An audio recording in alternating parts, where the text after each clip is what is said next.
The views, takes and opinions expressed on this show are of the host's own and do not represent the views, takes and opinions of the BUNK Collective and its affiliates. Material and sources mentioned in this episode is for general and commentary purposes only. This episode might include strong language and may not be suitable for children. Listener discretion is advised. Stay safe and stay wrestle everyone. Welcome to the main event, Mark. Check. You are listening to the Main Event Mark podcast. My name is Angelo here. And if you're listening to this on Spotify, Apple Podcast, and on YouTube, I hope you can listen so because we're going to have a special programming here this week. So of course, pag-uusapan natin is yung 5 takes sa mga nangyari for the past few days. And then we are going to focus on our Hard to Kill pay-per-view review, or sa tawag nga ng TNA, it's a premium live event na, no? So yun ang ating pag-uusapan ngayong linggo, and on this show we're going to do our 5 takes first bago tayo magtungo sa ating main review of the pay-per-view, or sa madaling sabi PLE. So on this week, of course, doon muna tayo sa mga mas importante. We're going to have 5 takes. So, story number 1 that we have here on this show, of course, we have here the TNA Hard to Kill pay-per-view na nangyari this Sunday, Sunday Manila time. So, ang mga highlights throughout the show is Moose won the TNA World Heavyweight Championship. He defeated the former champion Alex Shelley. And then afterwards, here's the banger. Nick Nemeth, former Dolph Ziggler, made his TNA debut and assaulted Moose with a super kick and then the zigzag. And then throughout the crowd, he is celebrating with the TNA crowd, like holy shit, is ripping the shirt, revealing that he's TNA. And yun na nga, nangyari yung tapings, so di muna natin sasabihin kung ano yung mga nangyari sa tapings, but tapings was fun actually based on the results alone. Pero yun, marami kayong aabangan this week on TNA Impact. So also happened on the show on Hard to Kill, Jordan Grace defeated Tiffany Trinity for the Knockouts Women's World Championship. Also, some changes happened as well on the show. So we're going to run down every result that happened on this pay-per-view. So therefore, we can progress on this show and this progress as well that we are having right now. Also happened as well on the show. So yun nga, Moose won the TNA World Heavyweight Championship, and finally yun na nga. So some changes pa na nangyari mamaya pag-uusapan natin mga nangyari throughout the show. Okay, so number 2 on our 5 takes, Samoa Joe introduced his championship committee. So hindi na siya mag-accept na mga open challenges like MJF usually does.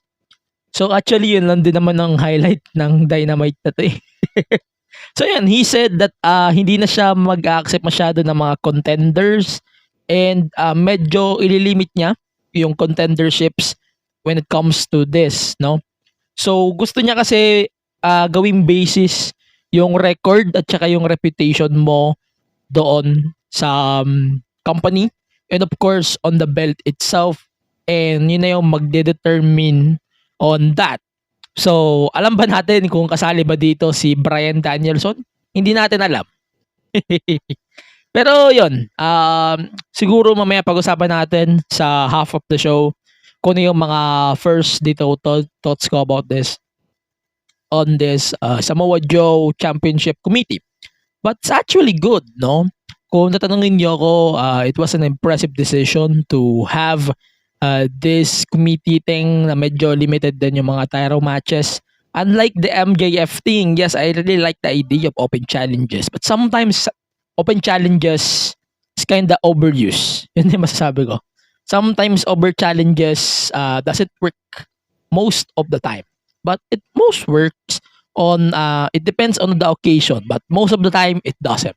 Okay, so number 3, so we have the promo between CM Punk and Drew McIntyre. So Drew first talked about Damian Priest screwing him of the World Heavyweight Championship, and then here comes CM Punk. So both of them have this promo battle na nangyari throughout the whole process of this first 20 minutes of the show. And yun na yun. Yan. So yun yung nangyari. Di ko na kaya pag-uusapan sa ngayon kung ano yung nangyari. Pero yan, mamaya malalaman nyo rin kung ano pa yung pwede natin ibana throughout the full episode of this show. So let's continue here. So number 4. So far we are now having the Dusty Cup tournament. So the brackets are now updated, no? As we are speaking right now. So I was trying to look for the Dusty Cup bracket. So ayun, we have a 8-man tournament, 8-team tournament rather. So Dusty Rhodes Cup, sorry. It's very rush. Okay. Ayan, so we have this current Dusty Rhodes Tag Team Classic or Dusty Cup sa madaling sabi na nga. Na medyo excited naman ako sa ibang banda, no? Pero like what I said, it's really exciting for me to see on how things will go or things will observed. O kaya kung ano yung pwede natin makita pa in the coming weeks as we are discussing. So the finals was set on Vengeance Day, February 4th. And then it will continue on that way. So malaking tournament to before. So yung mga ibang... So the tournament dati napakalaki nito. But it was downgraded to 8-man tournament. So ito yung 2023 tournament that we have. So we're going to talk about that more later on in the show proper of the main event mark. So final story of the week. So we have matches who was made official for the upcoming DexCon WrestleStorm. So we have Calamari Drunken Kings composed of Chris Brooks and Masahiro Takahashi. So it's Masahiro Takanashi, yun, tama pala. And then they will fight Oro Plata Matas, Jake De Leon, and David Rabena, of course, the MWF champion.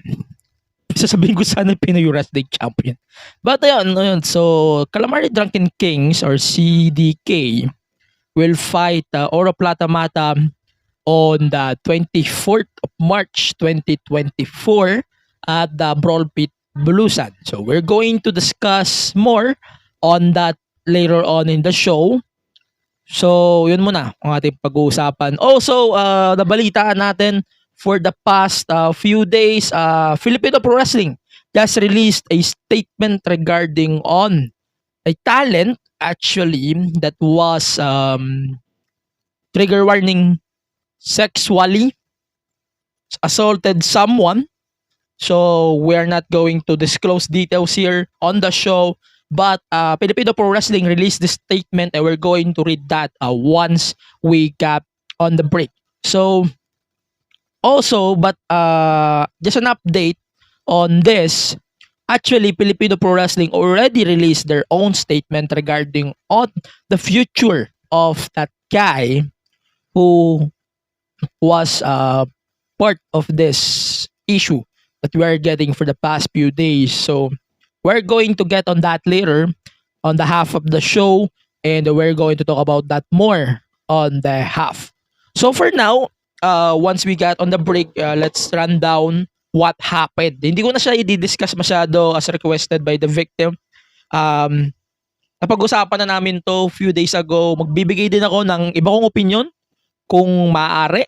Pero paalala lang po, this is mainly my opinion, not connected with the BUNK Collective and sa buong team dito po sa MP Show sa Main Event Mark Podcast. So, with that, we're going to finish first our main event 5 takes for this week. So we're going to just take a short break here.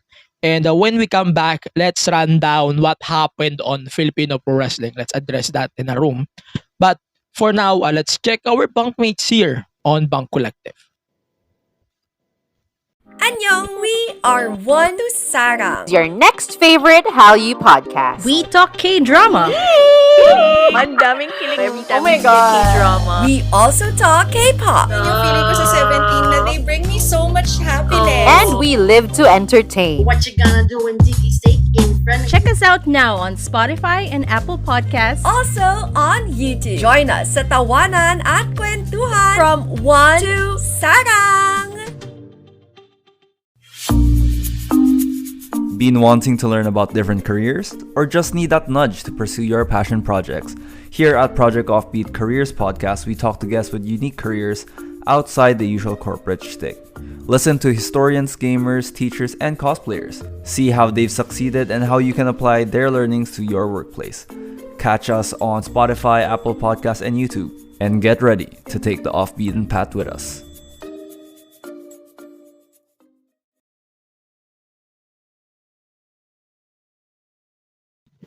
Ayun, welcome back to the Main Event Mark Podcast. Again, my name is Angelo Pinera here, your host for this week's special episode. As we are going to dive on Hard to Kill. So, bago tayo magpunta sa Hard to Kill, let me give you some seconds to talk about what happened for the past few days here in our local wrestling. No worries, hindi naman ako magdadunk dito because Bunk Collective told me not to. And we're just going to explain to you what happened on these recent events that APW or Filipino Pro Wrestling currently has here. So, the victim, actually I tried to reach the victim here. And I told them actually not to mention their names dito na rin sa podcast. But, this issue was confirmed kasi tropa ko yung victim actually. Pero di ko na siya i-mention just for the sake of baka mamaya kasi bigla yung sugurin dahil sa akin. Kasalanan ko pa pag sinugod nyo, no? Pero yun nga, we're going to read this statement Filipino Pro Wrestling released for the past 3 days na. So FPW has and always been committed to maintaining a progressive and safe haven for our wrestlers, crew, and most importantly, our fans. And we stand firm on our zero tolerance policy on sexual harassment. Again, very sensitive po ito. And abuse, and hold our wrestlers to a strict code of conduct to ensure an environment of safety, equality, and accountability for everyone involved. So we are aware of these allegations and issues raised concerning a wrestler we contact for our shows, and we are actively conducting an investigation throughout this matter.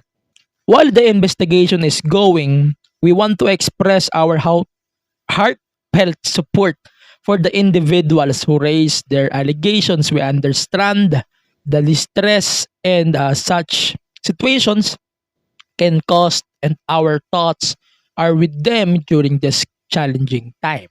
So Filipino Pro Wrestling is unwavering its commitment to a fair and comprehensive process. So we value the importance of accountability, and we will ensure that the individuals are held accountable should they be found liable based on the results of this investigation. Additionally, if anyone has information or concerns related to this matter, we encourage you to reach out on us throughout the Filipino Wrestling social media platforms. And ito, di na ako magkasalita throughout this, pero I'm glad though that FPW did the right thing throughout this process, no? Di na natin pinagkantay ng 1 taon para lang matapos tong hatol. That's a good thing. And I hope na madala din yung iba na may ganito ding katopakan sa ulo at mag-isip-isip sana kayo ng mga pinaggagawa nyo bago kayo gumanyan ng gumanyan. May oras sa ganyan. Ako na nagsasabi sa inyo. Ay mga ganyan-ganyan na yan, malulugar niya. No? Yan. So, we just actually received an update from Filipino Pro Wrestling as well. So, Filipino Pro Wrestling has reached a decision regarding on the following talent effectively immediately. So, i-mention ko yung name just because andito siya sa statement ng FPW. So, hindi ko siya i-mention just because friend ko, kaya sa mga kakilala ko, hindi. It's because it's part of the statement Filipino Pro Wrestling provided to us. No. So, Christian Javier, also known as Bolt, shall not longer or no longer be booked and featured in any of the promotions, events, and activities. Mr. Javier is banned indefinitely from participation or association with Filipino Pro Wrestling in any capacity. FPW would like to affirm or reaffirm our commitment to safety, integrity, and accountability as we continue to build this community. We thank you for your continuedly support to FPW as we aim for this goal. So that is the statement Filipino Pro Wrestling provided to us while are speaking here on this moment, at napag-uusapan na rin yung mga nangyari for the past few days. Also, here in our community Pro Wrestling PH Club, we also released a statement regarding on his future. No? So kami dito nag-release kami ng statement kasi medyo naman tawag dito. Ano bang tawag sa amin? Baka kasi may matchat na admin sa amin na merong way na makipag-communicate to in a way sa amin. Pero like what I said, PWPH has nothing to do with this. So, babasahin ko na lang ng konti yung statement that we are addressed.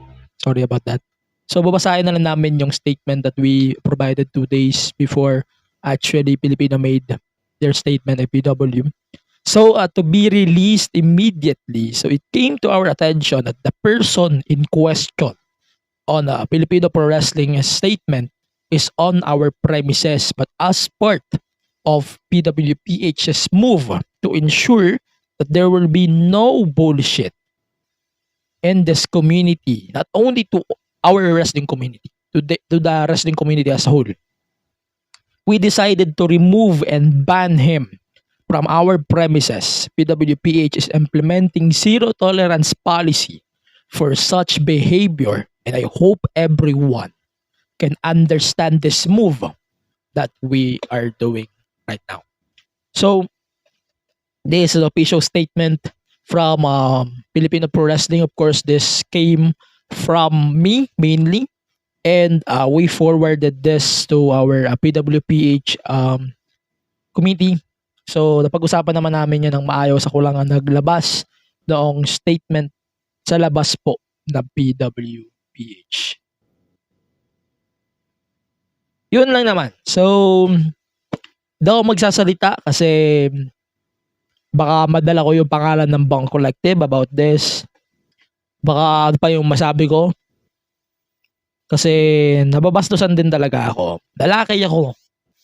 Pero I'm not going to do that shit. We don't tolerate sexual harassment in this community. Yan ang gusto kong i-affirm sa inyo din as a host. And as a member of the pro wrestling community, and of course, BUNK Collective, I can assure this place or this community has no room in such sexual bullshit. Sexual harassment doesn't have any room to professional wrestling. I can assure you that. Kung hipokrito ako sa mga sinasabi ko, prove it.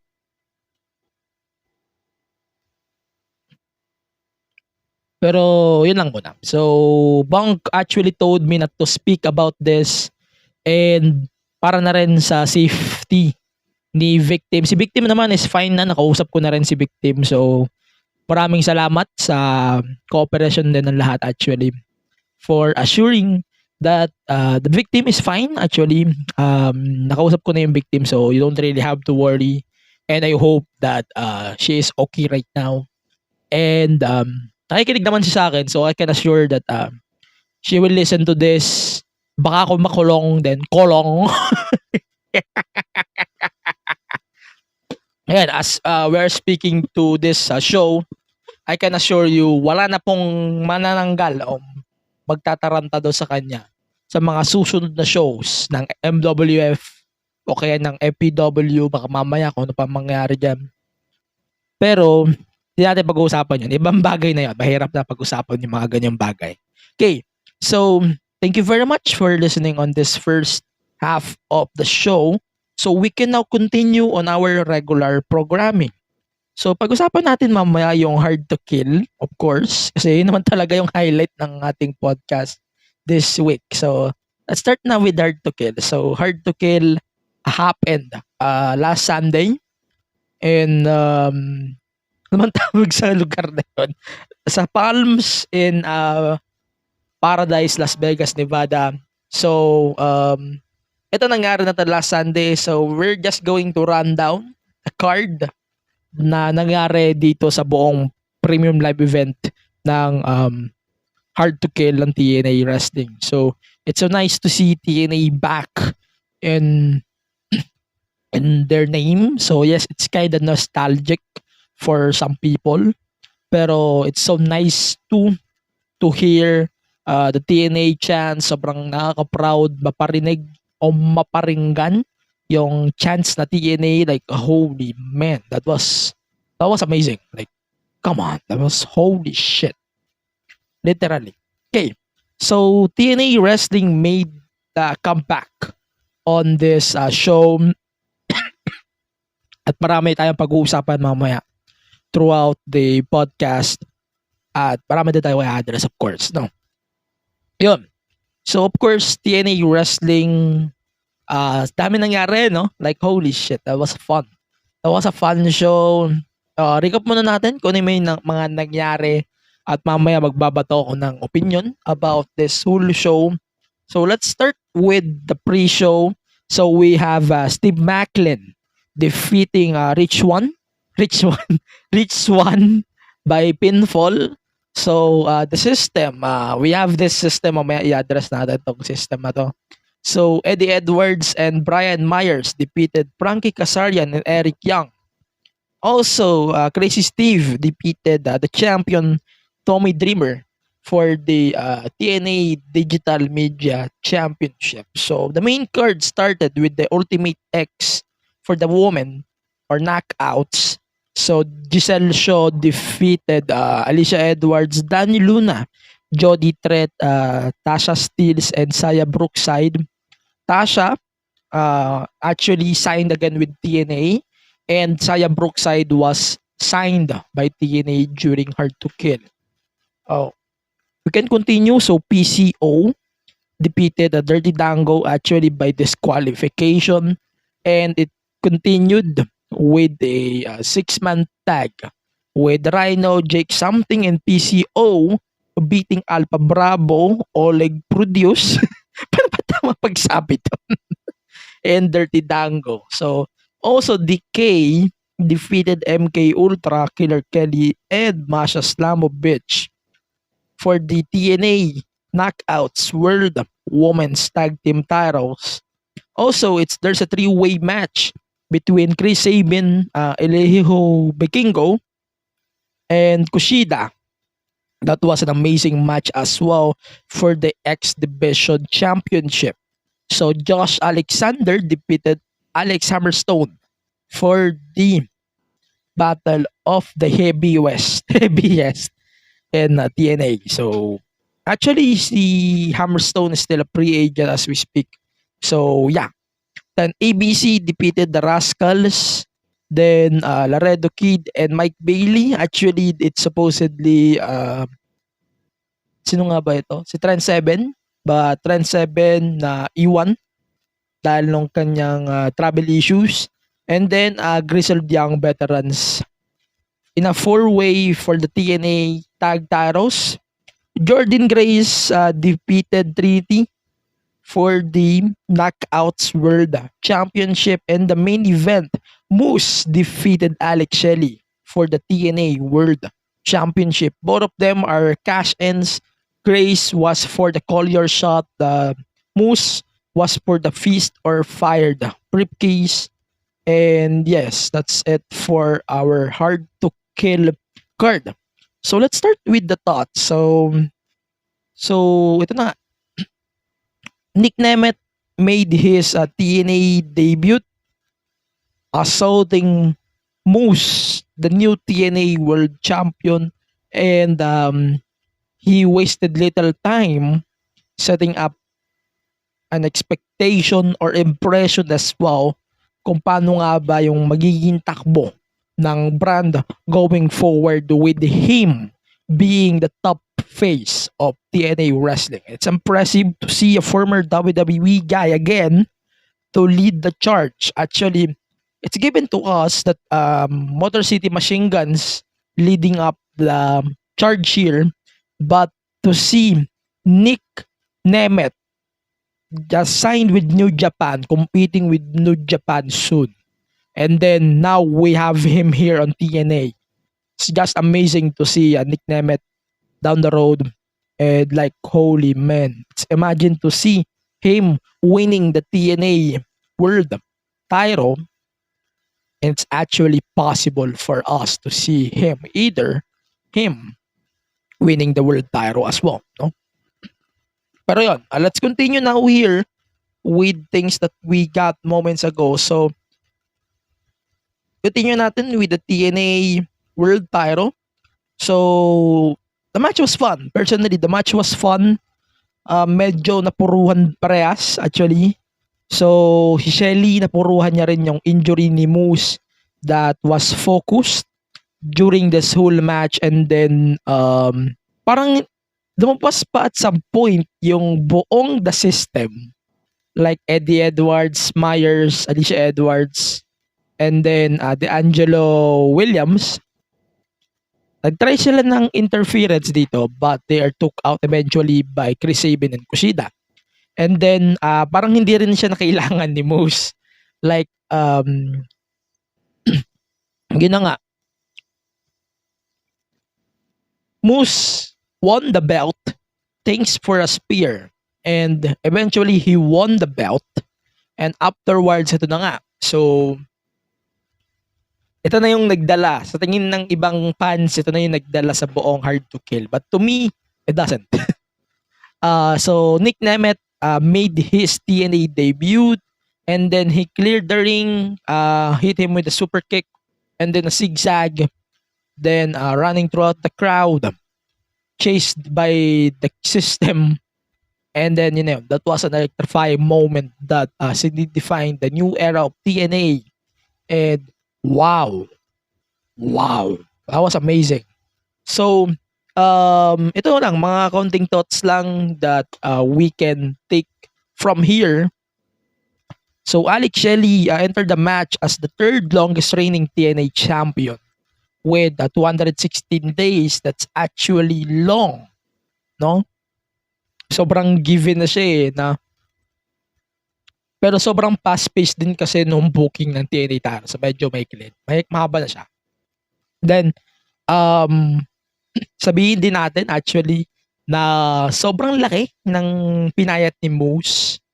No? Sobrang ganda ng transformation niya. Kung ikukumpara nyo kay JDL, then kay Randy Orton na medyo pumayat din sa ibang aspeto. Then now Moose, wow, that was amazing transformation from Moose. Then Alex Shelley throughout the match, medyo na-focus siya sa pagpuro nung naging injury niya. Throughout this whole match, medyo na-focus din sa assault throughout the entrance ramp. And then yun, that was amazing. That was an amazing match. Then yung pag-hit ng Shell Shock, that was a Sister Abigail-like move by Alex Shelley throughout the arena floor. And yun, that was amazing as the whole. The match was amazing.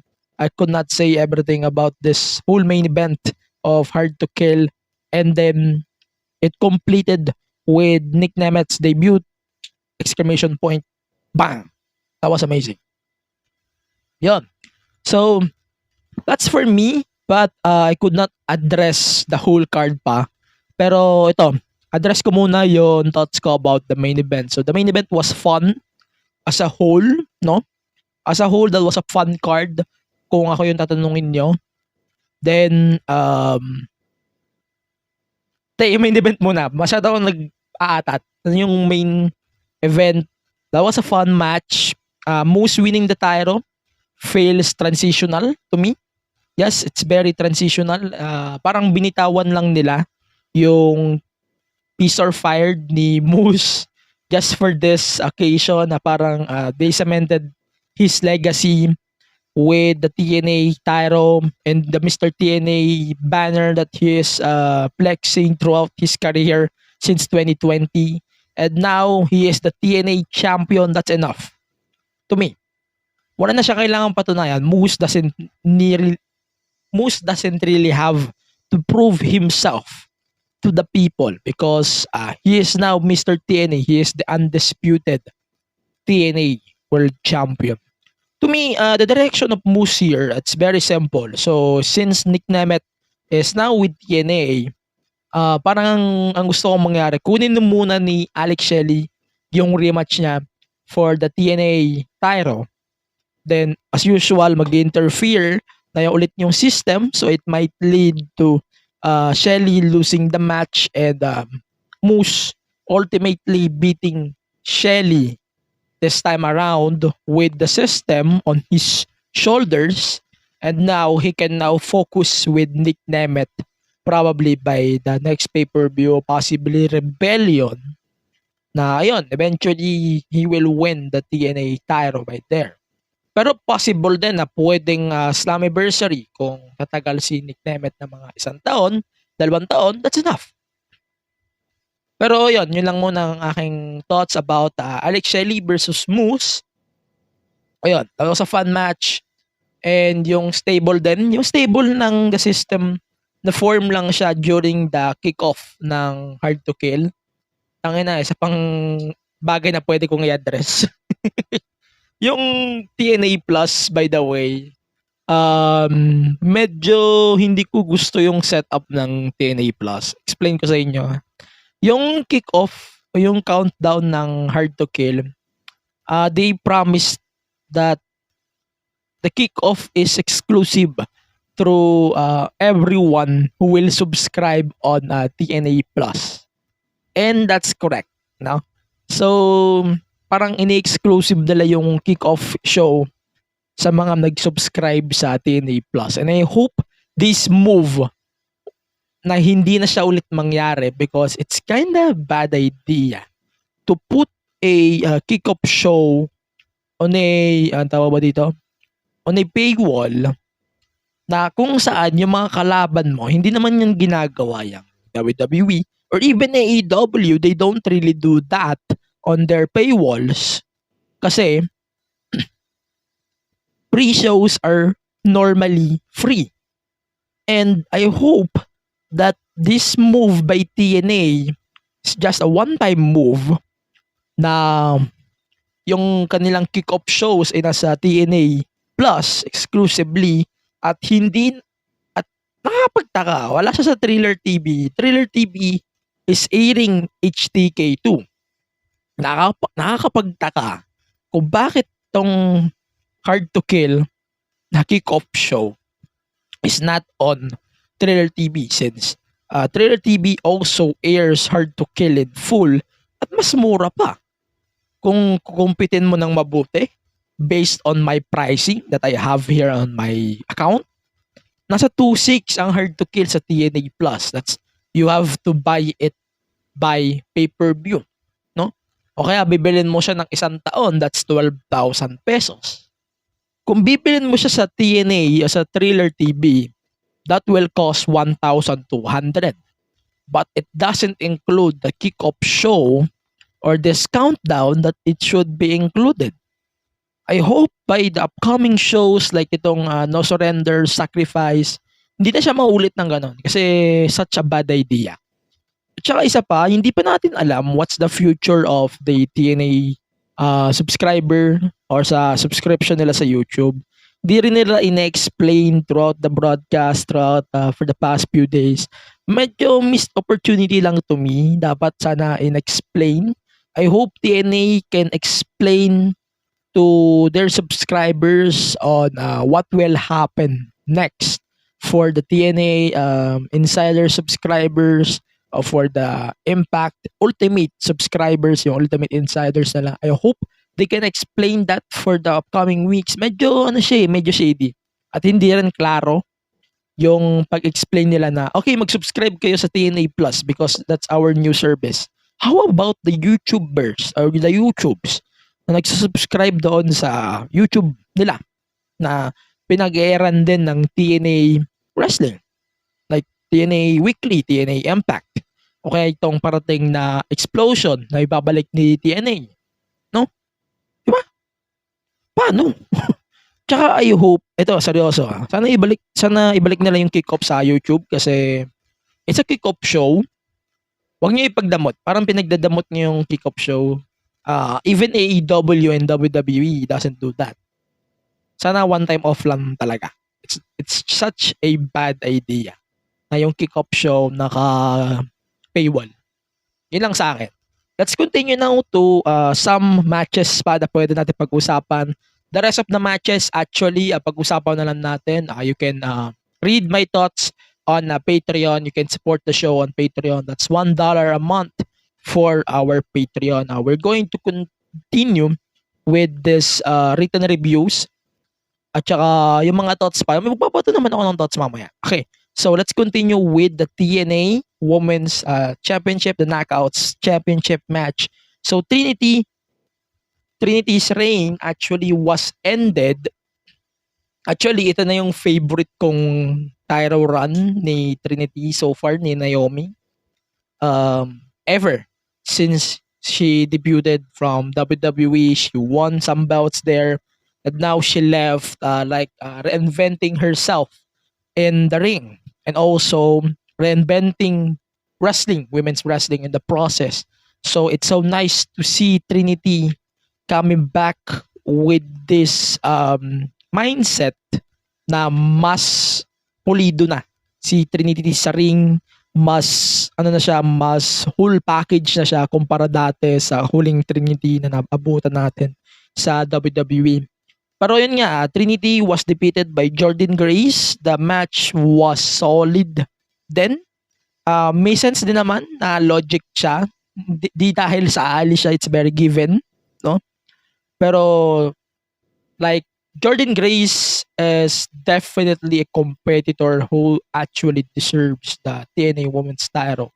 Sobrang ready siya na ibigay yung laban na yon sa kanya. Like this match doesn't really have the controversials or bullshit. This just a match na utak talaga yung papaganahin mo throughout the process. And Grace and Trinity brought that to the table. I hope Mercedes Moné can bring that to the table too. Once na magbalik siya throughout the ring. No? Sobrang ready ni Jordynne Grace dito. I swear, I really love Jordynne here. Sobrang fun ng buong match na to. And like what I said, sobrang solid ng opinion na to. So tingin ko lang na sobrang may sense siya kasi they put the title on the perfect competitor who worked her ass back to the title picture. And then, like, wow, that was a solid. At sobrang bait ni Jordynne sa real life. Totoo lang. And ito na nga, so they revealed during the Hard to Kill as well that there's a woman na mag-debuted throughout this show. And it was revealed as Ash by Elegance. And it's former Dana Brooke. I love Dana Brooke, sure. But this character, hindi. Hindi ko na pwedeng tawanan to. I'm not going to buy this for now. Pero, ang isusure ko sa inyo, pag medyo hindi maganda yung impression ko, I have no choice here. I hope she can give me a big impression on the upcoming episodes of Impact. Otherwise, expect nyo na magtatawanan ko siya dito. Ayan, like, that was solid presentation for Ash. Pero, hindi pa siya pulido. Sa tingin ko lang. Yan. Continue natin. Like what I said, Trinity, meron siyang star power. Nung paglabas niya ng WWE, o pagpasok niya ulit ng TNA, and now she throwed outside of TNA. Sobrang nakaka-proud. Sa totoo lang na si Trinity ay naging part ng isang solid na women's division. And women like her established a solid women's division ng TNA. And to the fact na ang tawag ba dito? To the fact na babalik niya siya ng WWE, Trinity established a solid women's division with TNA. Pagbalik niya ng WWE, napakalaki niyang bonus doon sa solid na women's division that they have right now. So that's why that was a solid. This is awesome chance na minention din throughout the night. It's very justified as well throughout this process and throughout this whole pay-per-view as well. And through specifically Tiffany na naman, Trinity and kay ano matawag dito, Jordan Grace, sobrang deserve nila yung cheers na yan.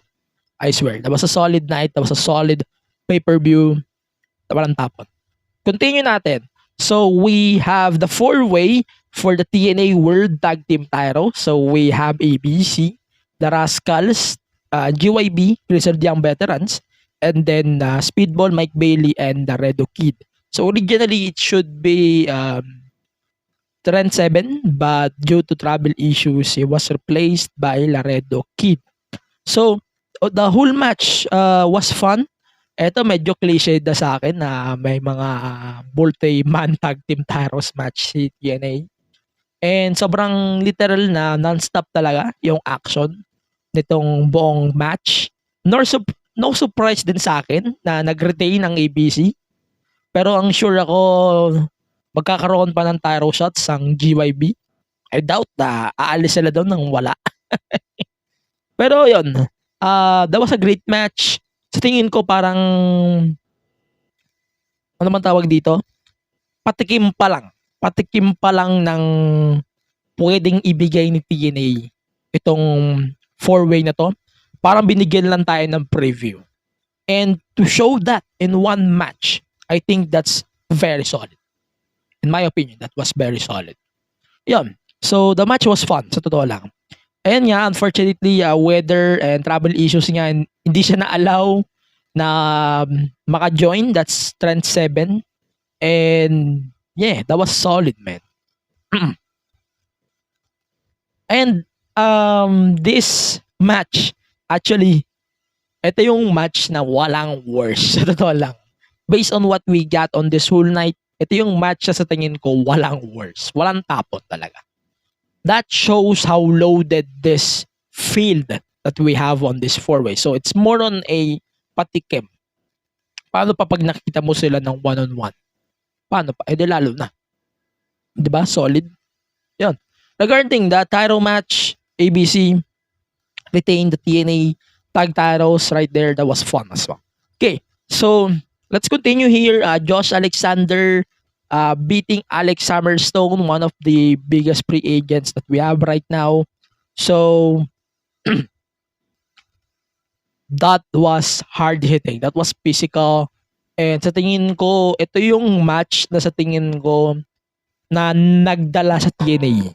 Sayang lang na hindi nag-sign si Hammerstone with TNA, but I swear Alex Hammerstone can be a big asset to the company I can assure you, malaking bagay yan si Hammerstone with this growing TNA, with this solid DNA that we have here on the roster, on the things that we are trying to establish here in this company. No, that was a solid one, regardless. Okay, so the match itself, nag-shine syempre dito parehas si Alexander at si Hammerstone. But eventually, so Josh Alexander defeated Alex Hammerstone for that match. That was amazing too as a whole. This just solid, like big man slapping meat, and that was solid. Sobrang solid. Okay, let's continue. So ito isa pang solid na match. It's for the X Division Championship. It's Chris Sabin, Kushida, and Elijo Vikingo of AAA. So prior to this, it was announced that AAA and TNA will continue their partnership when it comes to their show-to-show appearances from their respective wrestlers. So these three wrestlers na sobrang solid, imagine that. Sobrang respectable, tapos may X Division title on the line. That was superb. That was, holy shit, this is the match I am needing for. We don't need spots fest. We don't need false finishes, pile drivers, na napakaraming super kick. This match alone, on this whole solid card that we have here on Hard to Kill, eto na agad. Tapos na laban. This match alone was solid. Start to finish, you have to watch this. If I can pick any matches from Hard to Kill, sasabihin ko sa inyo, from this match until the end, you should watch it. Walang maiiwan pag napanood nyo ito. But I ultimately have to pick one later for our pick of the week. Okay. But regardless on this, this Ultimate X match na sobrang solid, sobrang superb, and I think na napakaganda ng pinakikita nila. Dagdag mo pa na sila Tom Handypan and then yung isama niya si Matt Red Wolf, they explained the backgrounds of everyone. Parang kahit dito pa lang sa pay-per-view na to, makikilala mo na ang lahat. Makikilala mo na si Sabin, makikilala mo na si Kushida, makikilala mo na si Vikingo. That's how really good 3 or 2 of them is. So that's why I have to put credits to former Tom Phillips and Aiden English. That was solid. The commentary was solid throughout the night. I have to acknowledge it too. So hands down as well to Tom Hannifan and then Matt Red Wolf throughout the night. Okay, so let's continue here. Like what I said moments ago, that TNA and AAA actually signed a partnership again. So throughout the show, napag-usapan din siya ng dalawang commentators natin, and na-process din siya throughout the show. Like si Vikingo nga nakapag-appear ulit with AAA, and there will be more partnerships, more appearances from AAA wrestlers thanks to this partnership with TNA Wrestling. And like what I said earlier, Chris Sabin, I swear, if you don't like TNA, you should watch Motor City Machine Guns, and huwag niyong panoorin yung mga galing sa WWE. Don't watch them. You should watch the originals. Hindi ka madidismaya. I swear to God. If there's something that you should watch on this very broadcast, hindi naman sa pang-gatekeep, pero you should watch the matches na walang former WWE guys. Kushida is just a bonus, by the way. But Alex Shelley, kahit si Chris Sabin, I swear, walang tapon. You should watch this match start to finish. Hindi ka madidismaya. One of the best in this business. Imagine that. And wow, I swear, wag niyo sayangin ng panahon sa mga botches dyan sa ibang promotions. You should watch this shit. I swear, you would regret it. Let's continue. So, konti na lang ang ibibigay kong thoughts here. So, we have a title change for the TNA Knockouts Tag Team titles. So, MK Ultra was defeated by DK. So, medyo na-focus tong match na to sa mind games ng mga champions before nila Masha. Kaya medyo na-focus talaga siya sa mind games. That's the actual highlight of this match. And I swear, that was fun. But, medyo natatawa rin ako kasi last minute last minute yung match, tas last minute pa yung reveal ng belt. Like, during the broadcast, doon nila ni-reveal yung TNA Knockouts World Tag Titles. It's kind of disappointing.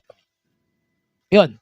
But regardless, medyo na-sold ako doon sa idea na surprise match to. Medyo na-sold ako doon kasi that was explained really well by the commentary team. So, it's a plus for me na sobrang na-surprise ako. And the idea of impromptu matches, yun ang ayaw ko. Pero on the way Tom Hanipan explained to the broadcast on how random this match is, on how important this match is, nasold ako dun. But regardless, once an impromptu match is still an impromptu match. That's a sin to me. Lagi ko na yan sinasabi dito sa pod. No? And walang magbabago dun. Same with this match, PCO, Dirty Dango, na naging 6-man tag. It's still a impromptu changes. That's a sin. But I love PCO. PCO is definitely one of the best. And finally, we just have to talk about the Knockouts Ultimate X match. Our kababayan Giselle Shaw won the she won the Ultimate X, and wow, all of them actually shined in this match. So Tasha shined in this match, Alicia Edwards shined on this match, Jody Tret just shined on this match, Shia Brookside shined on this match, and even Dani Luna is just like pinagsamang Gail Kim and Jordan Grace in one body. Like, pag pinagsama mo, that's Dani Luna to us. And that was a fun match. That was a solid finish to the Ultimate X match. Medyo nga siya, medyo abrupt in a way. But that was a fun match for the Ultimate X, and that was a fun way to kick off Hard to Kill. And yun lang naman. I really love to see Giselle Shaw cashing in on Jordan down the road. And remember, it's a anytime, anywhere policy too for the Ultimate X. So we might see that come Rebellion or maybe any of these two upcoming shows by TNA. No? Ayun lang naman. So that's my thoughts on Hard to Kill. So add na lang natin, final na. So Crazy Steve defeated Tommy Dreamer for the TNA Digital Media Championship. Yes, it's a digital media title. Pero hindi siya naka-digital media. Pinagpapatawanan niyo pa ako. Pero yun nga, sobrang solid dito. Ito no DQ match na sobrang fun. Pero dismay ako kasi hindi siya for everyone. Hindi siya for everyone in a way na tangina, ba't kailangan pa namin mag-subscribe? Akala ko ba pag countdown it's free? Pero yun nga, that was a fun match between Tommy Dreamer and Crazy Steve for the TNA Digital Media Championship. Yes, that was correct. Yan. Yan lang naman. So, wala na ako masyadong kailangan i-address yung na lang. Yun na yun. So, last thoughts before we continue to our podcast here on our end. So, ito nga, yung idea ng the system, it's actually a equivalent to Undisputed Kingdom na very transitional stable lang, na hindi rin magtatagal ng 1 taon o 2. So, parang ang goal lang nito is dalhin si Moose throughout this whole run as TNA World Champion. And I think it will continue on that way, and I think it should continue with that way. Then, sobrang impressive din to see how things evolved in TNA, and sobrang napakaganda ng presentation. Hindi man nagbago masyado, pero on the way they are presenting this new TNA is just solid to me. Like, this new era, walang tapon. I swear, that was solid. Like, come on, that was a solid to me. Okay, to the fact too na medyo may mga misses pa rin si TNA when it comes to this. But it compares to the current product that both WWE and AEW has. Walang kakupas-kupas si TNA when it comes to this. Okay, so yun lang muna ang aking review for Hard to Kill. So, like what I said, TNA Hard to Kill 2024 is sobrang solid start to finish. I know marami naging title changes throughout this whole episode of this whole pay-per-view, and medyo excited din tayo sa possible happenings with the arrival of Ash by Elegance, Dana Brooke, and Nick Nemeth. Then also with this partnership with AAA, medyo marami pa tayong aabangan.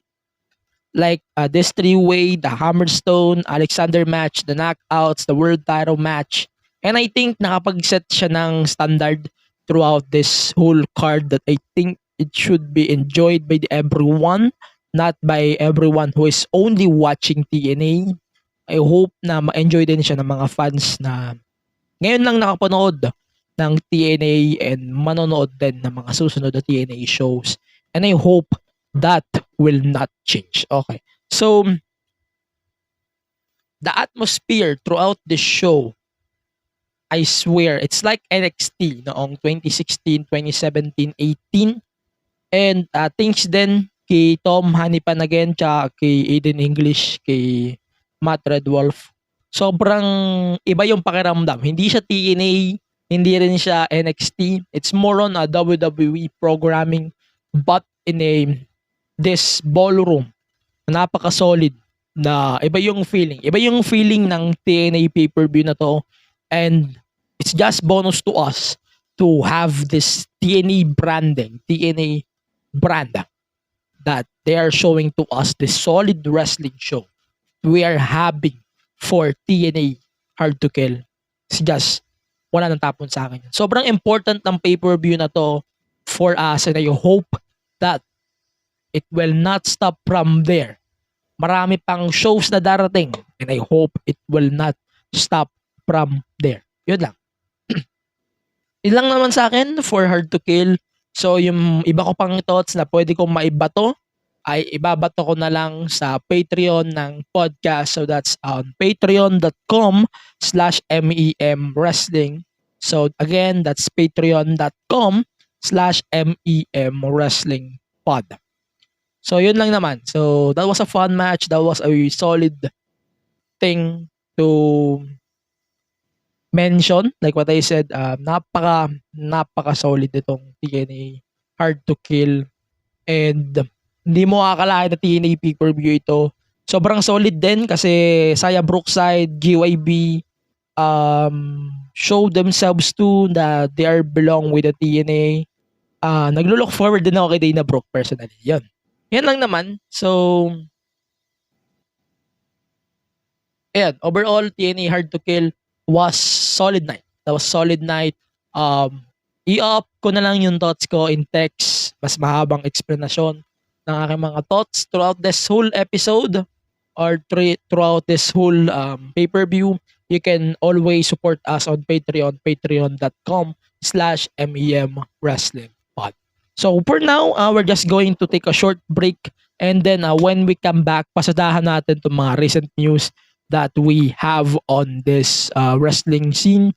For now, let's check our bunk mates here on Bunk Collective. Hey everyone, this is Mo Twister, and you're listening to the Kingdom Podcast with the voice DJ Yuki. That was the OG. Mo Twister promoting this podcast. If you like Korean pop culture, or know someone who does, then get into it, and visit our Facebook, Twitter and Instagram pages at the Kingdom Pod PH. We're proud to tell you that this is one of the premier shows to go to for your weekly dose of K-pop. So drop everything and listen to the Kingdom Podcast. Available in all your podcast streaming platforms. Join us! Picture this. Two guys talking about true crime, weird mysteries, horror stories. But the conversation is light, mostly funny, and sometimes naughty. This is Scriptsalog, a Spotify exclusive. I'm Gideon. And I'm Glenn. And we're serving huge portions of horror and true crime twice a week. We'll make sure your cravings are satisfied. And you'll be begging for more. Char. Check us out. This is Scriptsalog, available exclusively on Spotify. Okay, so we're back on the third half of the Main Event Mark podcast. Again, my name is Angelo Pinera here. And you can still listen to us on Spotify, Apple Podcast, and on the rest of the podcast platforms. So we can continue now with this podcast. So, konti lang naman ito for WWE and AEW. So, I don't really want to talk about this. Pero, ayun. So, Jinder Mahal challenged Seth Rollins for the World Heavyweight Championship. Which is obviously, I don't think Jinder Mahal will win. Obviously, hindi ko iniisip na mananalo si Jinder. Ang iniisip natin, kung paano nga ba dapat mag-respond kay Tony Khan. Knowing Tony Khan is dissing Jinder for the past few days na he is saying na hindi daw deserving challenger si Jinder. Ayun. So, explain natin kung ano yung mga pinagkatarantaduang pinagsasabi nito ni Tony Khan. Ayun, sorry about that, guys. Okay, ayun. So, as of right now, the tweets are still not deleted as we speak. Ayun. So, nakikita ko pa rin yung tweets. So, tweets are still here. Okay. So, let's try to look further. Okay, na nga. So, we still have this tweet. So, medyo double standard daw kasi yung dito. Medyo double standard daw masyado to judge na 28-1 daw yung career record ni Hook. Then, eto, so he called out the champ. Medyo logical down kung bakit daw siya nag-call out kay Hook, kay Samoa Joe. And now, Tony Khan is confused kung bakit nga ba maraming natutuwa. Ba't na ba siya natutuwa na bakit daw si Jinder, he lost every match for the past year and he got a title shot. And wala daw nagagalit sa kanya. So, to explain that, ba't ka masyado nagwo-worry sa mga title matches na binibigay mo? Mag-worry ka kay Jericho, puta. Mag-worry ka dun sa ungas na sexual idiot dun sa backstage mo. Yun ang isipan mo ng yun ang isipan mo ng action. Huwag mo pag-isipan ng masama si Jinder o si Hook. Pero okay, sige, Hook. Let's talk about Hook. Hook has a record, solid record. No? Imagine mo, ganito yung CEO ng isang wrestling company. Ganito yung ugali niya na. Tapos, tangin ng ganito siya mag-address ng mga issue na. This is just embarrassing, guys. I swear to God, this just embarrassing. May sexual harasser sa backstage ng AEW. Then, you are trying to divert the attention by talking shit about Jinder. Ayun. You're right about Jinder. Jinder lost his match every time last year. But like what I said, Jinder is telling up a story here. No? He is telling a story, so that's why we understand why Jinder is getting a title shot. Putang ina yung AEW, wala man lang kwento-kwento eh. Nag-challenge lang si Hook. Yun lang yun. So it's all about the story, not the fucking record. It's just simple. Like what I said here, walang wrestling, walang sense ang wrestling kung wala kang storyng ini-implement o pinapanukala. So, which brings me to a discussion na inopen ko with the PWPH community na ano yung mga nagustuhan yung story sa AEW last year. So, nagbato ko doon ng discussion. So, sige, batuin ko nga. So, ano nga ba yung mga story na nagustuhan nyo last year? Pero it seems like everyone in the room doesn't remember every story. Kasi kung every time kasi nagagamitin ni TK itong mga ganitong shit, it's more on a starter niya eh. No? Kagaya itong Battle and Blood and Guts last year. He used Blood and Guts as a fucking feud starter. And natapos siya in another stipulation. Like, it's just a bad move by Tony Khan here. Like, these matches should be feud enders. Like what I said, these two different companies, WWE and AEW, they have two different approaches. No? WWE tells you a story. So that's why ang daling subaybayan, no? Hindi ko masisi why people are preferring WWE and TNA more than WWE and AEW or maybe TNA and WWE, no? Pero mas prefer ng marami ang WWE and TNA because TNA and WWE, they can tell you a story na may direction. Unlike AEW, did you see Jericho just reuniting with Sammy Guevara right there? That's a bullshit story. That's a bullshit story. Pero putik kasi, wala kasi siyang mga story kasi ni TK, walang continuity eh. So hindi niya maintindihan yung simpleng elemento ng wrestling right there. If you don't put a fucking storyline on it. Because if there's no story in wrestling that you have on these simple matches that you've seen in the past few days, that's not a wrestling match. It's just a random match.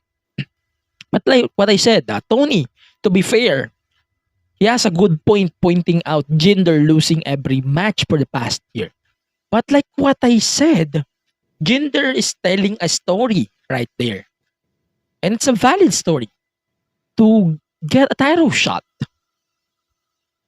To be fair, Hook, binabase niyo sa record. Hindi ko nga ramdam si Hook for the past year. No offense, I watch AEW programming and I barely see Hook there. Sobrang rare. Like, huh? Like what I said, sobrang random nung call out ni Hook.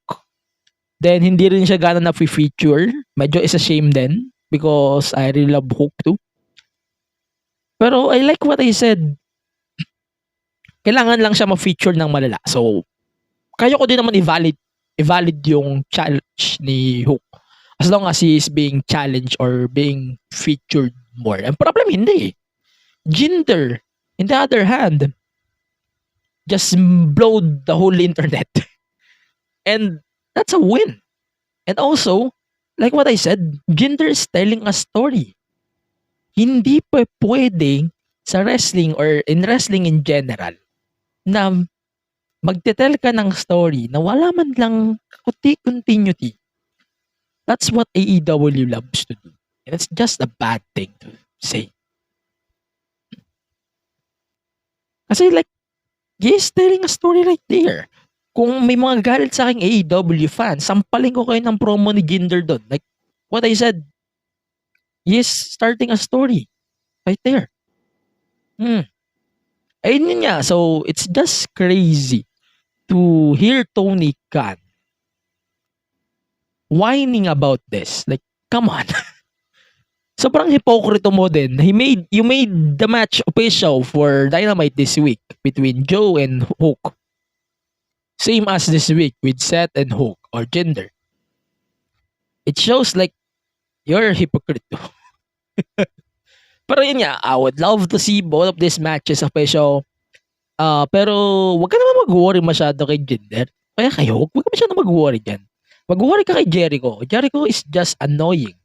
And like what I said, you are showing to us how fucking double standard you have right now. As nagre-reply ka pa kina Eric Bischoff. To be fair, I don't like Eric Bischoff. And also, I hope you can give the women as well time to set up their game. Like, putangin ang daming women on the women's division ng NXT, ng AEW. Kasi hindi mo sila mabigyan ng proper time. You're just giving them 8-man tag matches. And it doesn't justify all. And don't you ever fucking disrespect gender like that, bro. Yun na nga, ito yung nakakatawa. So, USA Network actually started, dito lang siya talaga nag-umpisa na ma-trigger. So, USA Network tweeted na what was the cage match rating for this match. And sobrang dito nag-triggers talaga si Tony Khan. So, a moral victory for USA is a one win. More than their world title challenger, Jinder Mahal, than in the past few days. Because it's literally a full year since you won a match. You really put AEW in our place getting Jinder Mahal in the big match on our TV show. Do it more often. Ito yung nakakatawa. So, Jinder, why is he very affected with this cage match? Is this because TK is number one? I have two factors here. Number one, TK is relying through cage matches.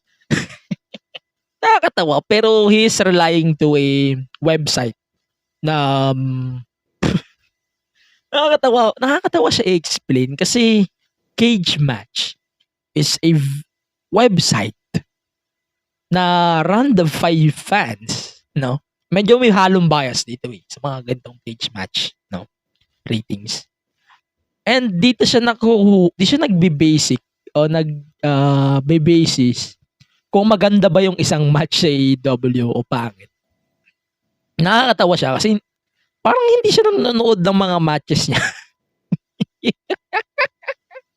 Yun nga, like, imagine that Jinder Mahal outdrawing your whole roster. It's just funny to me, man.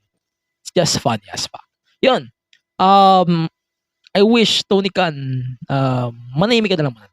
I swear, shut up. Shut up, bro. Shut up. And nga, like what I said, I hope Jinder can book, Jinder can be the bridge for Tony Khan to book his roster better. Start with your women's division. Your women's division is just bad as fuck. Malakai Black. I didn't see Malakai Black competing in singles matches for a while. It's just bad too. Diba? Imagine that. Like, masyado, ang lumalabas dito, alam mo ba? Masyado kang iyakin. Yan. That's the point. Masyado kang iyakin. Don't you ever shit on Jinder Mahal. You are starting to shit on this. Like, it's just bullshit. Come on. You're not 12 years old. You're not 20 years old. You're fucking 41 years old. And I hope you can have this awareness na sana naman magtanda ka naman. Putya. Magtanda ka naman. You show us. Sobrang unhinged ito. Masyadong sobrang unhinged. And ito, speaking of which, I got this viewership from WrestleNomics. Pansin nyo, pababa yung ratings ng Dynamite. It shows something. It shows something right there. And it's just bad. It's just bad for AEW, no? And it's kung titingnan mo, pagmamasdan mo yung mga charts ng WrestleNomics, and it shows more embarrassing to AEW, Brad.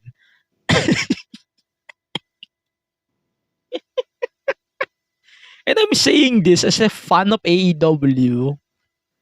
Sobrang I really like the vision of having this second promotion. And it shows otherwise now. It's just funny. Yun. And it's just disrespectful and offensive to this Tony Khan bullshit here. Pero cage match is just third party. Okay. So, ang abangan natin dito, itong away ni Eric Bishop tsaka ni Tony Khan. Ito, isa pa. So, na-point out din dito na nagkaroon din ng tyro shot si Abaddon.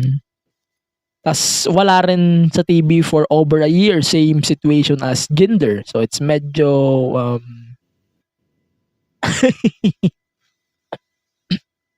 pero yun nga, Tony is just a fucking hypocrite for some reason, and it's just embarrassing if you're going to ask me. Tony. Sometimes you should shut the fuck up, I swear. Kung may makakita man lang ng cellphone ni Tony Khan, ibato niya sa pinakamalayo. I swear, that's the best solution that I can give to you guys. Ibato yung cellphone ni Tony Khan.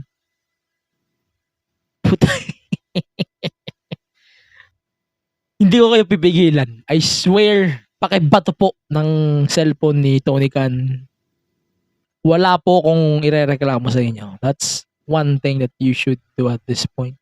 Throw Tony Khan's phone.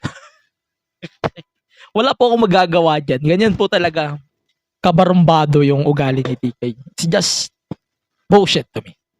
Sorry guys kung ayun na nga. Yan. Sana maayos pa. Ayun na nga. So TK at this point ayun, nagko-komentaryo ako haba dito dahil lang kay TK. I hope na shit. Tony. I swear, Tony. It's just disgusting. Ayun, so let's go back to WWE real quick here.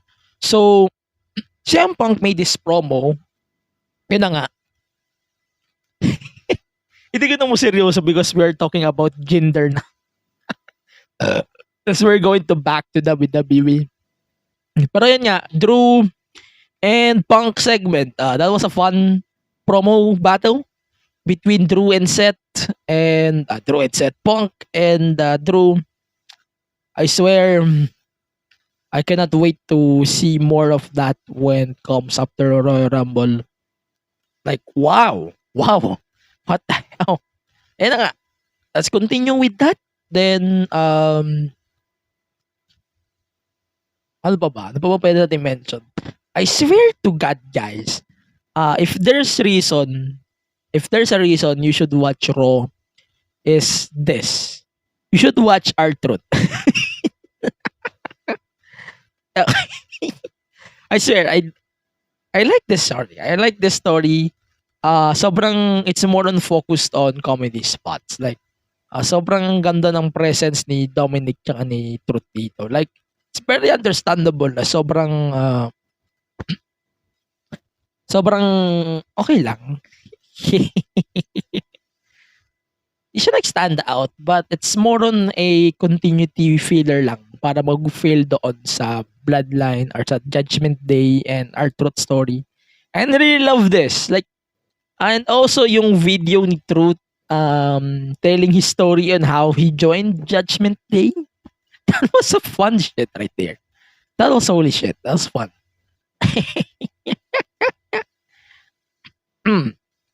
Yun. Continue natin. So, ito, isa pang mention, pwede na yung mention, Ivar versus Otis was a fun match. I swear, sobrang solid ito. Yun lang naman. ang continuity na medyo gusto kong ipaalam sa inyo, no? Itong Jinder set, I cannot wait to see on how TK will respond to this. Baka hindi rin seryosohin, no? Ayun, finally, so Cody versus Shinsuke Nakamura. So like what I said, it's lasted almost an hour. And it was changed through a street fight na. And yeah, that was a fun match. And ito na naman tayo sa tell a story. It was tell story. I want to finish this story. Yeah. I hope that we can put the serious story na after the Royal Rumble. I swear, I'm really tired of hearing, I want to finish story. Everyone wants to finish their story. Screw that. Yun lang naman. So that's it for Raw. Yun lang naman. So we can now talk about NXT. So this NXT is basically focused on the ano ba tawag dito? It's basically focused on the Dusty Cup and of course yung kay Fallon Henley introducing Tiffany Stratton to Farmer Life and yun. So we can continue to this. So Dusty Classic. So far Baron Corbin and Braun Breaker progressed on this whole tournament. Nakita na natin yung bracket, di natin i-mention, no? Pero so far, Braun Breaker and Baron Corbin are absolutely my favorites to win this on this tournament. And Gallows, sana po siya, dalhin niyan sila sa main roster after ng WrestleMania, no? I cannot wait to see Gallows being promoted to main roster. And I hope na kumpleto sila this time. Sana kumpleto sila this time. And Corbin and also Braun Breaker, akalain mo yun, mag-workout sila down the line. Sobrang makeshift nito, yes. And like what I said, ang maganda kasi sa Dusty Cup, kahit ang nakikita kasi natin is possibly Braun and Corbin to win. But they can tell a story why they have to win this tournament. And that's what I love about this team. And I think this will stand out on this whole tournament. And that's why I really like it.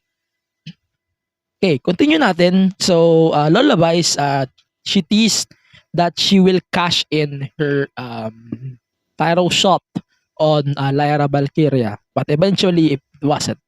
So, ito na nga. Prior to this, Lyra announced that there will be a Battle Royale next week to determine there will be a 4-way then na kung sino yung mananalo sa 4-way, lalabanan niya sa Vengeance Day for the women's title. But ayun, that was a fun promo, I swear. Yun. Okay, so I hope na ma-improve pa yung promo ni Lyra. Hindi pa siya, sa totoo lang si Lyra, yes, she's a solid talker na improved daw. Pero si medyo hindi ako komportable sa naging promo nila pareho, sa totoo lang. Pero hindi pa sila komportable, sa totoo lang. Lalo na si Lola Vice, no? Hindi pa siya big threat to me on Lyra's belt. Yun ang I can assure you guys with that. And that's also a preview too for Dusty Classic, maybe for the Women's Dusty Classic. And also Tiffany and Fallon. That's a preview already of Dusty Classic. That's wow. Yun, di ba? And also to address Tiffany Stratton and also kay Fallon. That was solid, man. I swear, if you're going to watch NXT more on sa mga skits na to, I swear, madali mong ma-follow yung story ng NXT right now. That's what NXT goods at since 2021. And dyan sila mas magaling sa pag-tell talaga ng story. That's why WWE will always be on top when it comes to storytelling. No? Regardless on that, Tiffany and Fallon, I think they can work as a team and they can win some titles before Tiffany going to the main roster. I would love to see that too. Yun, that was solid. Yan. So let's continue here. Another title match. So NXT tag title. So it's OTM challenging the family for the tag title. So di pa sila nanalo dito, but I think OTM can deliver. I swear that was solid one. And I really like it. I really love OTM. I swear na darating tayo sa point na OTM will rise to the occasion too. Pero sa ngayon, I think it should be for the family talaga. Yun. So, yun lang naman. Para sa akin, wala na tayo masyado kailangan pag-usapan. So, another Justic Classic. So, Nathan Fraser and Axiom defeated Hank Walker and Tank Ledger of the, I think this is from a stable then. Yes. Yun lang naman. So, it will be welcome to me to have actually this serious tag team classic. Pero so far, I didn't like the idea of makeshift teams. Sorry talaga. Yeah, medyo awkward. Ayun. So, the main event actually, like what I said, so, we have Oba Femi. Taas kamay sa mga Oba feminist natin dyan. Yun, so Oba Femi won the NXT North American title, cashing in on Dragon Lee after he defeated Lexis King. And I think Oba Femi, he was given this solid shot. I swear sana hindi to mag-end agad. And this is what I'm really looking forward when it comes to this. Si Oba, sobrang ready na siya. Si Lola Vice hindi. And si Oba, yes, nag-start pa lang siya, pero he is having the charisma, and I think he has this best spotlight, best moment. Sobrang solid, unstoppable force. And I swear, Dragon Lee is coming back to SmackDown just for the continuity then ng story ng legado. Yun. So that's what we looking for right now. Yun nga. Yun lang naman. So, Oba Femi retained. Yes, Dragon Lee retained the belt over Lexis King. And then Oba Femi retained, won the title. And yun. Yun lang naman. So, that's the NXT this week. That was a solid action all throughout. Pero yung nangyari was predictable. And yun na naman. So, Oba Femi change anything on this whole broadcast this week of NXT. And I cannot wait to see more as well of Tiffany and Fallon on their fun skits so far on the farm that they having for the next couple of weeks. Yun na naman. So for now, this is a solid show for NXT. Yun, AEW. Isa lang ipo-point out ko dito. Since the Tony Khan thing is just shit talk about. Yun. So isa lang pag-usapan natin. So Samoa Joe, ito na nga. So Joe is bringing with some possible challengers here, and is also pointing out na kailangan record at reputation ang mag-basis para maging number 1 contender niya for the AEW World Championship. And I really love this role by Joe, and I cannot wait to see what will happen next under that. No, there's actually 3 matches already that we can set with this trio alone. No, and that will be great for all of us. And yun nga, so is Bryan Danielson part of this committee too? Ayun, so medyo ramdam ko din yung umay na nila kay MJF. Yun lang. So medyo ramdam ko siya, and I hope that Swerve Strickland can get his shot on the title. I cannot wait to see that down the line. And mangyayari naman yun down the line, promise. Yun. So yun lang naman. So finally, Hindi natin pag-uusapan yung dalawang 8 tag match. Hindi natin pag-uusapan yun. It's a waste of time para pag-usapan. Yun. So, yun lang naman. So, we have this main event. Sting's final match was revealed. No? So, ayun. It's going to be Sting and Darby Allin versus the Young Bucks. It is what? Okay, sorry. This match was a personal pick by the Young Bucks according to them, no? So this was a personal request na sila yung maging partners niya for this upcoming match, possibly at Revolution. So his last match. So na-deliver siya, yes. Pero ang tingin ko, ang takeaway ko dito, parang yes, Young Bucks is the best tag team that AEW can offer. Pero parang ang dating kasi sa akin, ang awkward. Ang awkward kasi wala namang history si Nick at saka si Matt sa kay Sting. Diba? That's such a weird pick for the last match. I think it's more on working relationship talaga kaya pinili ni Sting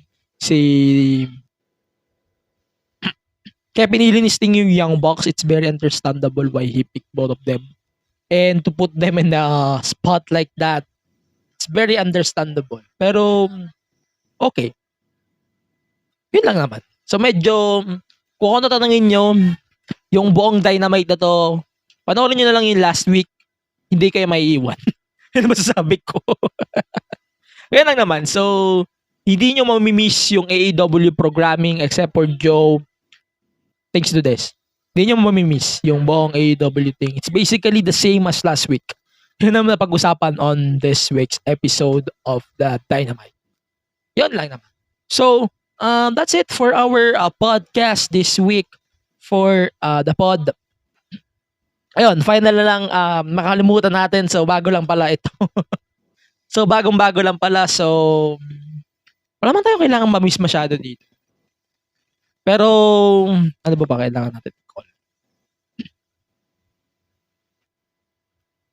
Ito, SmackDown. Wala naman.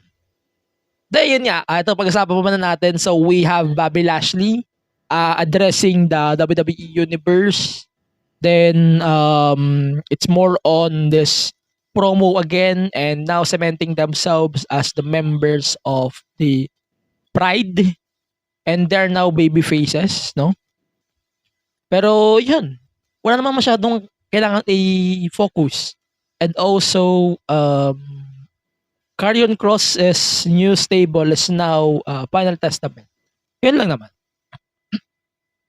For the continuity is just solid, I swear. No? So, the rest, yun lang naman. So, there's an update actually from WWE.com so regarding Carmelo Hayes and Austin Theory.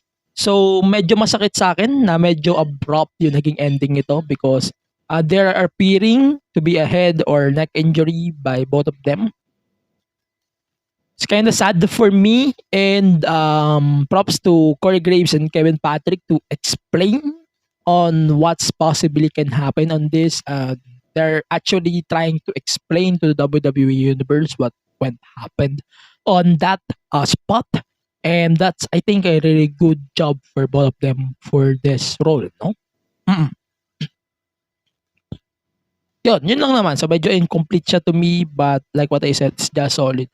Let's go to the main event now. So, Randy Orton, LA Knight, and AJ Styles versus Solo Sikoa and Jamie Uso. So, yes, it's technically 2-on-2 because Orton was took out by the Bloodline. Then eventually, Randy joined the match back bago matapos. Then, they like fucking dummies there. Ayun na nga. So, after of the match, then they put Solo to the table like Bloodline, like the Shield Days, Triple Power Bomb. And then, immediately, Paul Heyman is calling Roman suddenly. Ito. So far, ang observation ko lang naman, Nick Aldis doesn't fear Roman Reigns. I can assure you that. He is like a authority figure na hindi mo talaga siya kayang pigilan. And it's just a solid presentation on Nick Aldis' part, no? I swear I really love it. And I think to prove it, showing us this presentation kay Nick or kung ano yung presentation niya kay Nick right now, I think this just solid to me. No? Yan lang naman. Pero regardless, medyo interesting. Tsaka yung medyo cracks kasi ng bloodline nakikita na natin, sobrang weak, sobrang hindi na kagaya ng dati, sobrang weak na. Pag wala si Roman. Para na silang scapegoats, talunan. Pero yun lang naman. Sobrang yun lang naman. That's it. That's it for the show actually. For this week. For the whole show. So that was a solid show personally. So if you're listening to this start to finish and yun lang naman. Nabubulo na ako. Pasensya na sa inyo guys. Kung medyo naggugulo-gulo na yung pero ayun, Carmelo Hayes appearing on this show too. It's just amazing to me. Sana mag-arrive na talaga siya sa main roster, no? Yun, I cannot wait to see that. Okay, yun lang naman for me on this show for now. I hope you can follow and support the show on Spotify, Apple Podcast, and on YouTube. I would be happy to appreciate you guys if you can support us on that platforms. And I hope you can support us too on Patreon. That's patreon.com/MEMWrestlingPod. So bago tayo matapos, doon muna tayo sa picks of the week natin. So, wrestler of the week goes to Samoa Joe. And then, at saka kay R-Truth. Sobrang solid nung kay R-Truth. Then, woman of the week goes to Giselle Shaw. And then, Tiffany Stratton. Props to Tiffany. First back-to-back for the woman here. Di pala, back-to-back to, sorry. So, it's Tiffany Stratton and Giselle Shaw. And then, match of the week sa Hard to Kill. Napakahirap mamili sa Hard to Kill. I think I can pick Josh Alexander versus Alex Hammerstone. And it's just win-win to me. It's just win-win. Kung pipiliin nyo man kahit anong match Hard to Kill, it's just a win-win to yours truly. It's just amazing card for the whole night at Hard to Kill. Yun lang naman. So I hope you can support the podcast on Spotify, Apple Podcast, and on YouTube. You can support us on all of the social media platforms at MEMWrestlingPod. And also, you can visit our website on BUNK. That's thebunkph.com. And also, you can support us on Patreon. That's patreon.com/MEMWrestlingPod. Also, you can support our friends from DexCon for their upcoming WrestleStorm on March 23 and 24. So, the first day will be at Unbox in Green Hills. And then the day 2 will be at Brawl Pit Bulusan. So, the main event so far is possibly Oro Plata Mata versus Calamari Drunken Kings at DexCon WrestleStorm. The tickets is now available. You can check that on all of the social media platforms of DexCon. And thanks to our friends from DexCon for supporting this show throughout the process as well. Okay, so also you have to listen to other shows here on BUNK Collective. Marami kayong paparinggan this week. You can always check our social media on BUNK Collective at the BUNK PH. And here on the pod, wala man tayo masyadong kailangan pang i-plug. So abangan nyo na lang yung Hard to Kill written review ko. Mas i-explain ko doon yung aking thoughts on this whole show. And ayun, magtuloy-tuloy na sana yung written reviews ko. Come Royal Rumble, you can support the show in the process for Hard to Kill in the process. Yun lang naman. So I hope you can support this show just by supporting the show. I will be happy to support the show in the process as well. Okay, so that's it for the show for now. My name is Angelo Pinera here. I'm the show pod, our main event pod. So for now, thank you very much for listening to the Main Event Mark podcast. For now, stay safe, stay well. So see you on the next one. Goodbye for now.